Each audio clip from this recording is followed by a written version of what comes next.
Assalamualaikum warahmatullahi wabarakatuh. Oke, kali ini kita masuk ke pembahasan mengenai model konseptual database dan teknik normalisasi.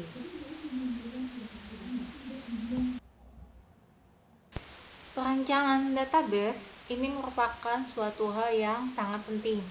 Nah, kesulitan utama dalam merancang sebuah database itu adalah bagaimana merancang sehingga database ini dapat memuaskan keperluan kita saat ini dan di masa yang akan datang.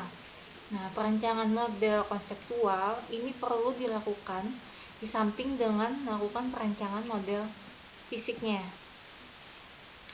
Pada perancangan konseptual akan menunjukkan entiti dan relasinya berdasarkan proses yang diinginkan oleh organisasi maupun perusahaan. Nah, ketika menentukan entiti dan relasi, itu dibutuhkan analisa data mengenai informasi yang ada di dalam spesifikasi di masa yang akan datang. Oke, kita lanjut slide selanjutnya. Dalam merancang model konseptual database, tugas pertama dari database administrator adalah merancang model konseptual database. Nah, model konseptual ini bukanlah pendekatan proses informasi seorang programmer aplikasi, tapi juga merupakan kombinasi beberapa cara untuk memproses data untuk beberapa aplikasi. Model konseptual tidak tergantung pada aplikasi individual, tidak juga tergantung pada DBMS yang kalian gunakan, tidak juga tergantung pada hardware dan juga physical model yang kalian gunakan. Nah, pada perancangan model konseptual ini, penekanan tinjauan itu dilakukan pada struktur data dan relasi antar filenya. Jadi tidak perlu dipikirkan tentang terapan dan operasi yang akan dilakukan pada database nanti.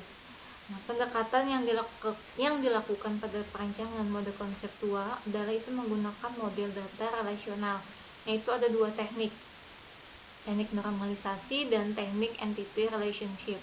Nah, pada teknik normalisasi, seperti yang sebelumnya sudah Ibu kasih tahu kan, kemarin itu kita akan belajar bentuk normal 1, 2, dan 3. NF1, NF2, dan NF3. Nah, di situ kita akan bagi di 3 bentuk normal. Kemudian teknik entity relationship, itu juga ada pada di materi sebelumnya. Kita menghubungkan relasi antar entitas. Oke, kita lanjut slide selanjutnya. Nah, ini teknik normalisasi. Nah, pada proses normalisasi ini merupakan proses mengelompokkan data elemen menjadi tabel-tabel yang menunjukkan entiti dan relasinya. Nah, pada proses normalisasi itu selalu diuji pada beberapa kondisi. Yang pertama itu apakah ada kesulitan pada saat menambah atau insert, menghapus, mengubah, atau membaca. Nah, pada suatu database, bila ada kesulitan pada pengujian tersebut, maka relasi tersebut dipecah pada beberapa tabel lagi, atau dengan kata lain, perancangan belumlah mendapat database yang optimal. Jadi, jika tabel yang kalian buat itu entitas yang kalian buat dengan beberapa atribut, pada saat kalian mengimplementasikan, kalian misalkan ingin menghapus, apakah di data masternya juga ikut terhapus atau tidak. Kemudian pada saat kalian mengubah juga, misalkan kalian mengubah di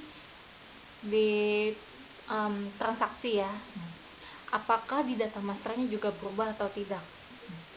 Jika misalkan tidak berubah, maka itu belum optimal, maka harus dipecah lagi menjadi beberapa tabel. Nah, ada beberapa konsep yang harus diketahui terlebih dahulu. Yang pertama itu filenya, atribut kuncinya apa. Kemudian kedua, ketergantungan fungsi dan anomali. Anomali di sini bisa diterangkan berupa sebagai ketidakkonsistenan dari sebuah ketidakkonsistenan pada data. Nah, seperti yang sebelumnya Ibu jelaskan sebelumnya tadi. Misalkan kalian ingin menghapus, apakah data masternya ikut terhapus atau tidak. Pada saat mengubah, apakah di data masternya bisa terubah atau tidak. Nah, itu harus datanya itu harus konsisten.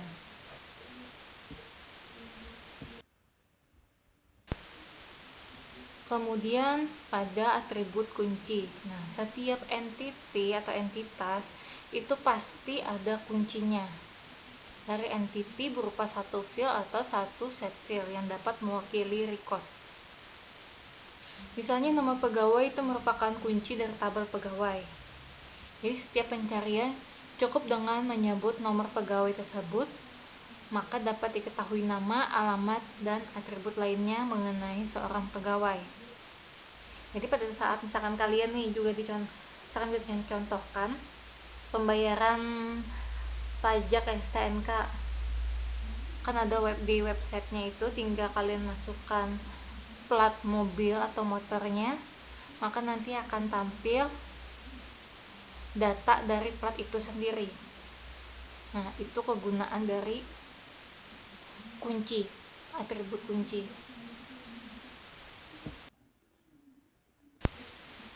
Kemudian kandidat key atau kunci kandidat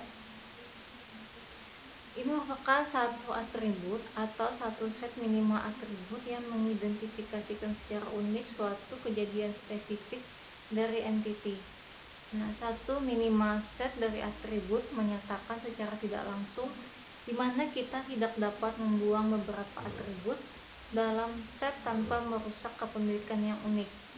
Jika satu kunci kandidat berisi lebih dari satu atribut, maka biasanya disebut dengan composite key atau kunci gabungan.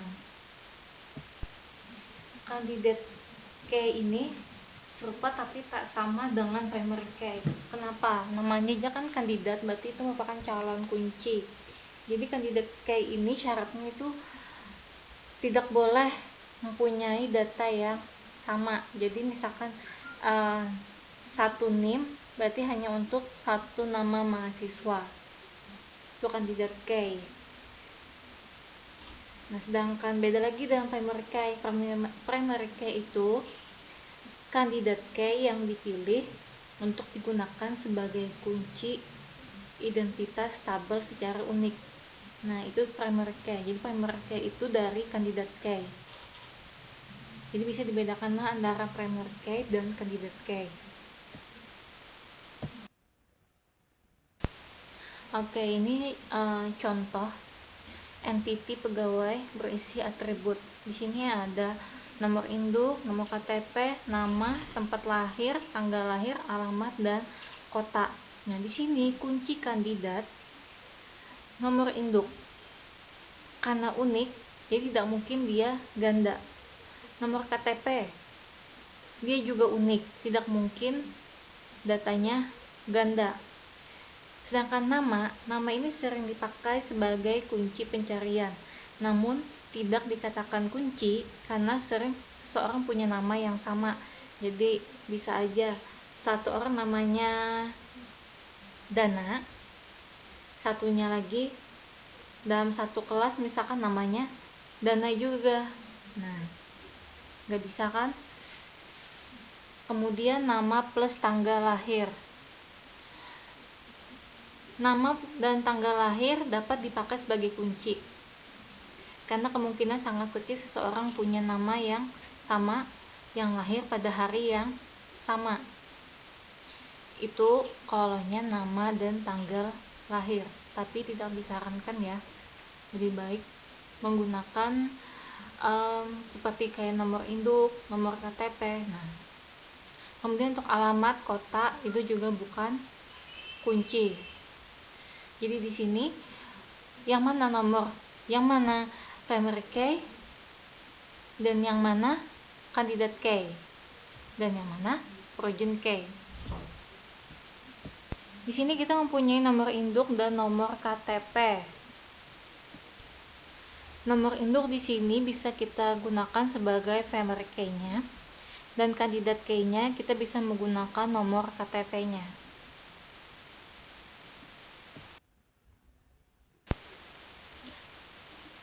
Pada primary key, jadi primary key ini satu atribut atau satu set minimal atribut yang tidak hanya mengidentifikasi secara unik suatu kejadian spesifik, tapi dia juga dapat mewakili setiap kejadian dari suatu entity. Nah, di sini sudah bisa dibayangkan kan kegunaan primary key ini apa. Nah, setiap kunci kandidat itu mempunyai peluang menjadi primary key, tapi sebaiknya dipilih satu saja yang dapat mewakili secara menyeluruh terhadap entity yang ada.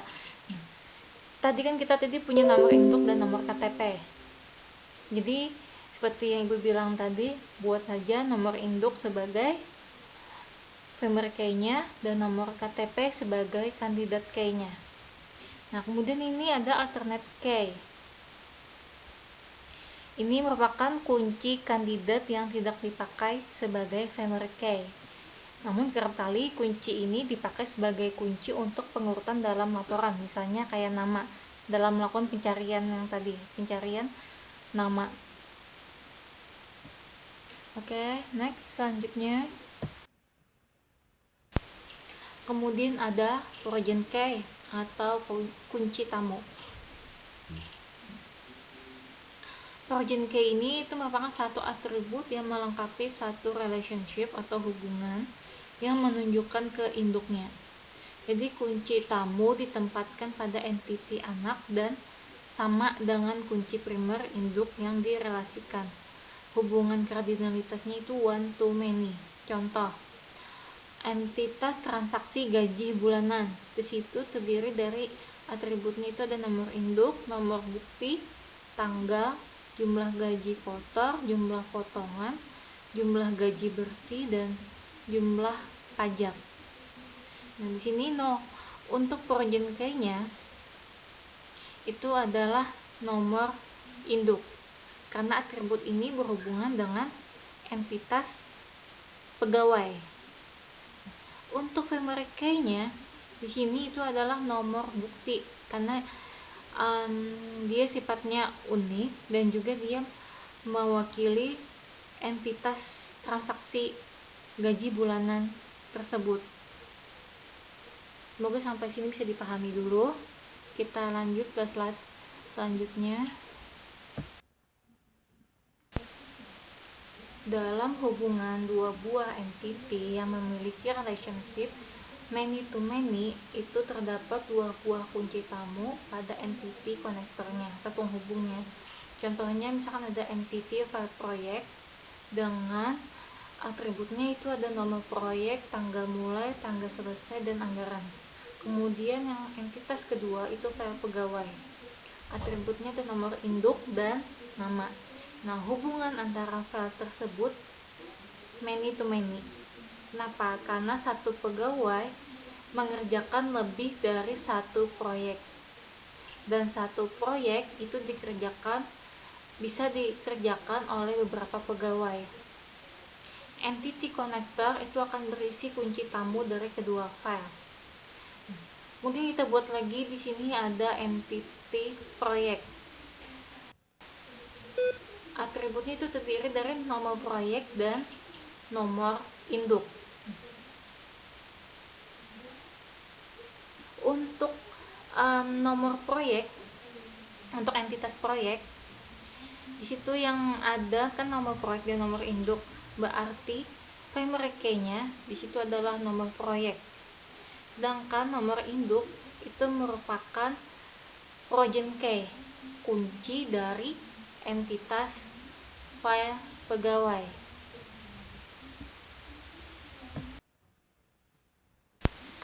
Kemudian pada kebergantungan fungsi, ini merupakan tabel pegawai sebelumnya tadi yang berisi atribut, ada nomor induk, nomor KTP, nama, tempat lahir, tanggal lahir, alamat, dan kota.